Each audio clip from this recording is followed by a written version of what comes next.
Andy Newberg is the founding father of Neuroteologia, a new branch of neuroscience that studies the effects of spirituality on the human brain. It's a scientific quest he has pursued as long as he can remember. Ever since I was a kid, I was very interested in trying to understand reality. I was disturbed by the fact that everyone was looking at the same reality, and yet there were people of different religions and different political beliefs. Andy found the way to peer inside the brains of believers while they were in the midst of a religious ritual.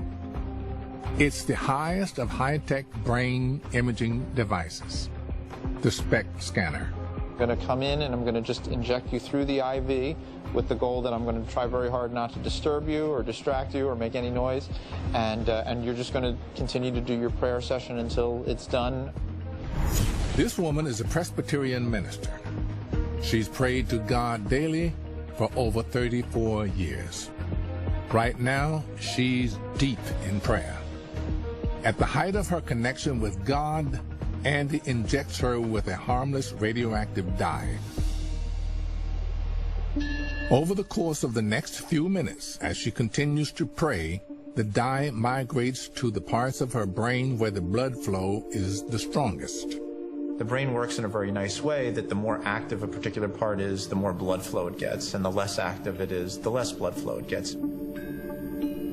These are the images of her brain before and during her prayer. The redder the shade, the more active the neural area is. This is the resting scan. This is the prayer scan, showing increased activity in the frontal lobes and in the language area of the brain. Andy has scanned hundreds of brains in the midst of their prayer rituals, from Muslim imams to Tibetan monks to meditating atheists.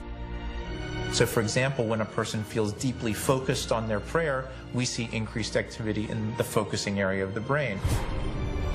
This area of the brain, the frontal lobe, is intensely active when we hold conversations. It allows us to speak and to listen. Andy believes that in Judeo-Christian prayer, the frontal lobe activates just as it would in normal conversation. To the brain, talking to God is indistinguishable from talking to a person. When we study Buddhist meditation where they're visualizing something, we might expect to see a change or an increase of activity in the visual areas of the brain. In Buddhist practice, the divine is an abstract presence. Not a person who is directly spoken to, but rather an essence that can be visualized during deep meditation. And when Andy looks at the brains of people who do not believe in God, he finds that simple, quiet meditation produces none of the brain activity of believers. This was a scan of an atheist. We actually had them meditating or contemplating God, showing that the frontal lobes don't activate as opposed to the person praying who does. To an atheist, God is unimaginable. But to the believer, experiences of God are more than thoughts. They are lived sensations and just as real as the physical world that we all sense.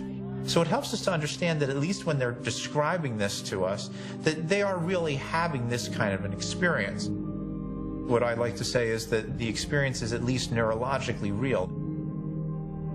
And his brain studies show that all religions create neurological experiences that are just as real as if God physically existed in the world outside our brains.